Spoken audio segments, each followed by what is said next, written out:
Okay, we'll continue off with part 2 of chapter 4. Not long after Big Red finally tightened out with Cherry Jubilee, he had the luck of running into Big Mac after 20 years while he and Abaddon were visiting Dutch Junction.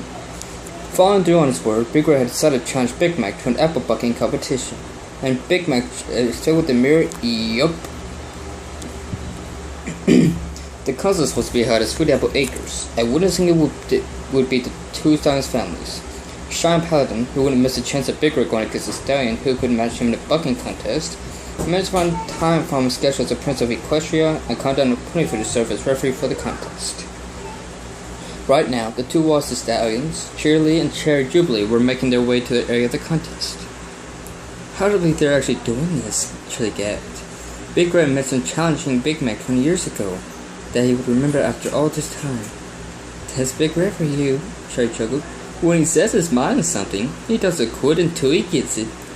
2 minutes arrived at the top of the hill where the contest was to begin, as Big Mac and Big Red were warming up. The rest of the Apple family were cheering Big Mac on. Go, Big Mac, Apple called. You can do it, Cameron smiled. Go, big brother, Apple Bloom cheered. Yeah, Dad. Yay, Dad, Apple Potter yelled. Miss was also there, cheering on her surrogate father. Yay, Big Red, she whooped. Show 'em what you've got, big guy, Shine told Big Red. You know it, Big Red chuckled. Cheerly and Cherry walked over to their husbands. Good luck, dear, Cheerly kissed Big Mac on the cheek. Better luck, Cherry Jubilee kissed Big Red. Ready? Big Red asked Big Mac. Yup, Big Mac nodded. Then may the best stallion win, Big Red smiled. Okay, you both know the rules, Shine declared. Whoever bucks the most trees clean in 5 minutes wins. Let's just hope we don't run out of trees before time's up, Big Red joked. And go, Shine yelled. The two brother stallions reared their legs and began bucking.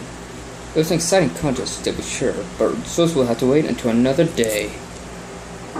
Chapter 5, The Wonder of Love. Up in the skies of Equestria, close to Pegasus Cloudsdale, the Wonderbolts were finishing practice for the day. The captain, Spitfire, landed first, followed by her second command, Soren. Good flight today, team, Spitfire smiled. Dismissed. Hey, Spitz, Soren trotted to Spitfire. Nice flying today. Thanks, Soren, Spitfire smiled. You too. I'm gonna go to the bar, get some drinks, Soren declared. You wanna come with? Sure, why not? Spitfire nodded. They flew over to the Nimbus, not Harry Potter, a local bar. Soren ordered the drinks, and they sat on suits beside the bar. So, how are things? Soren asked. Pretty good, Spitfire smiled. You? Fine, Soren nodded. How's your social life, if you don't mind me asking? What social life? Spitfire smirked. Being a Wonderbolt doesn't leave much room for downtime. Or relationships, Soren nodded. I can barely remember last time I went on a date. Me too, Spitfire nodded. She glanced around the bar. Say, did they do something with the place? Oh yeah, they're under new management. Now to make the craziest drinks. Soren chuckled as the bartender passed him his drink that had a sparkler in it. Soren blew it out and took a sip. Spitfire frowned. What do you mean by crazy? Are you calling me a liar, ma'am? Soren suddenly shouted suddenly at her. Spitfire gave it his outburst, and Soren immediately calmed down. Sorry, that was a total overreaction. Soren apologized. You think? Spitfire quipped. No, the drink. It's called a total overreaction, Soren explained. Okay, Spitfire muttered as she glanced up at the menu. Can I get an obscure reference? The bartender passed her a drink, and as Spitfire picked it up, the familiar sound of piano playing imitated. Cheers, Spitfire raised her glass. Soren coughed out their drinking his drink. I have a blood ailment. I don't know how they do it, he shrugged. Spitfire spat out a drink. Oh, that's a recurring gag, Soren revealed. I've had that before. Spitfire grimaced. Soren chuckled for a moment, then sighed. So this is the reason I brought you here, he started, before being interrupted by Spitfire spitting out a drink. Stop drinking it! Sorry, Spitfire shrugged. Just give me a sip drink. The bartender set another drink down, and Spitfire goes to pick it up. But the drink refused to budge. Spitfire struggled to pick it up, but as she did so, she addressed Soren. Soren, what did you want? Soren rubbed his host nervously. Can I get a dub? Spitfire tried pulling on her drink harder as the bartender asked, what flavor? Spanish? They got some weird names for drinks. The bartender passed him a martini glass, and Soren picked it up. And somehow a mustache appeared in his snout. Spitfires too. Y esto apenas señorita, Soren declared. Soren put a hoof to Spitfire's cheek. Spitfire began, before ripping out the fake mustache. I have no idea what you just said. Could you give me a fluffy unicorn? Señorita, Spitfire spit out her drink, grunting. Oh no, that's just a recurring gag again. Look, Spitz. Soren rubbed his sore upper lip. I've been thinking, how long have we known each other? Since Warner Bros. Academy, Spitfire smiled. Those were the days. Yeah, both of us, competing to be the best. Soren sighed nostalgically.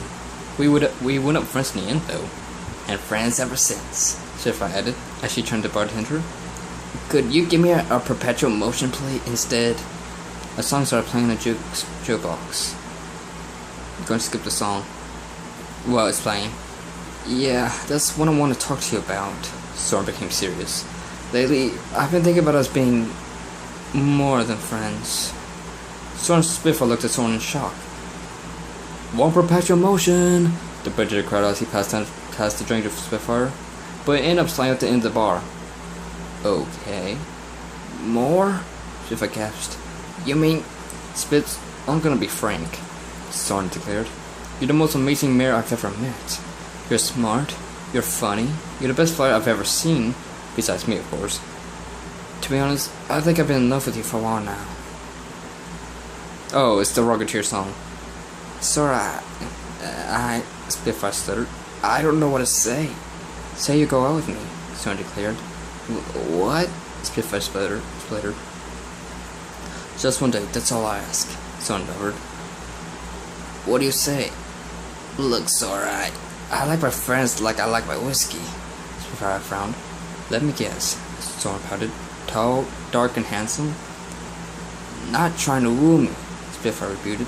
Well, I need a more understanding friend, Soren admitted. The bartender passed him a drink. I like a platonic relationship, Spitfire huffed as the drink was passed to her. Why don't you give me a shot?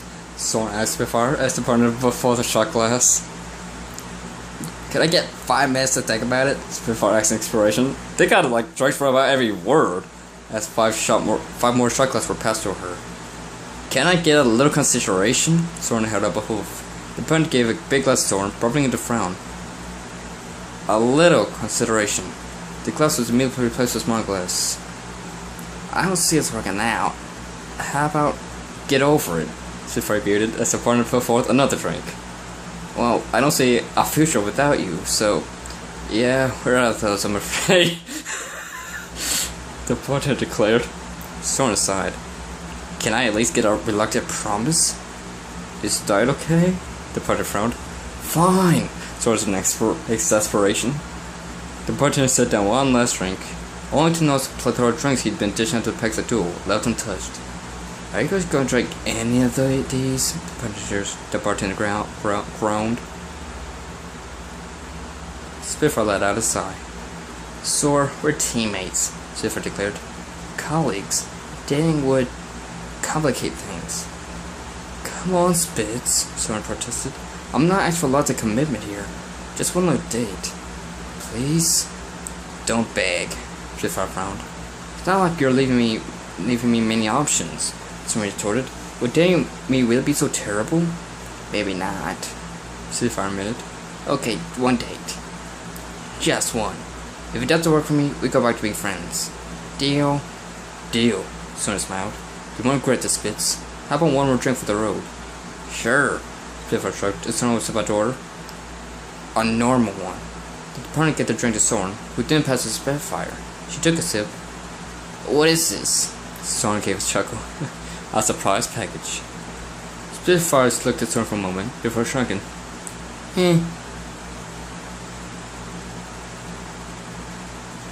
20 years later, Spitfire and Soren, now husband and wife, were attending the grand opening of the Sun Blue Blazes' new bar, Blazing Blues. Soren had a proud smile on his face, but Spitfire wore a frown.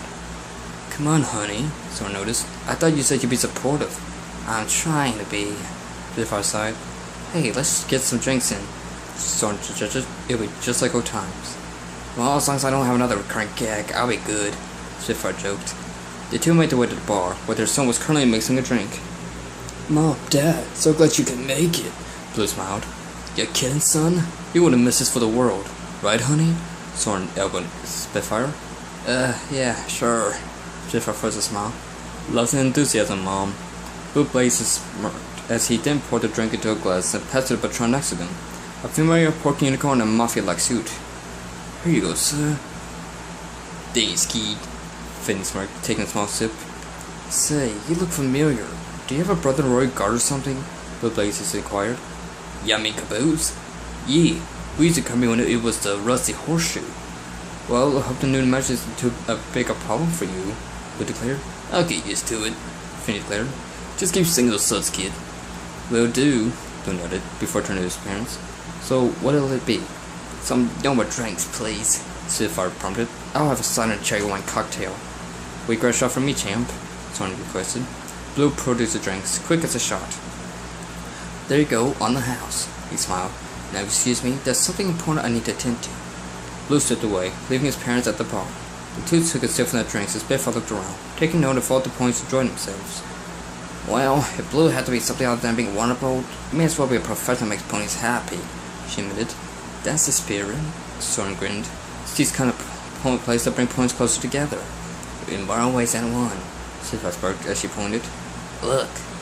In the corner of the bar, Blue was having a fairly intense makeout session with his mirror friend, Mist.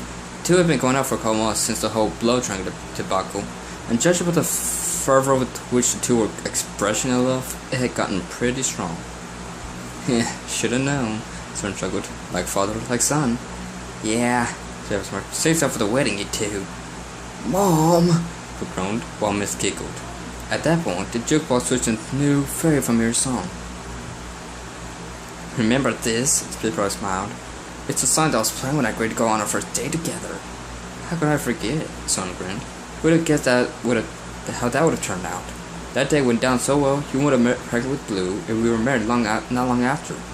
Yep, Spitfire sighed. Best dish I ever made. I thought I should have seen it come when I drank that surprise package.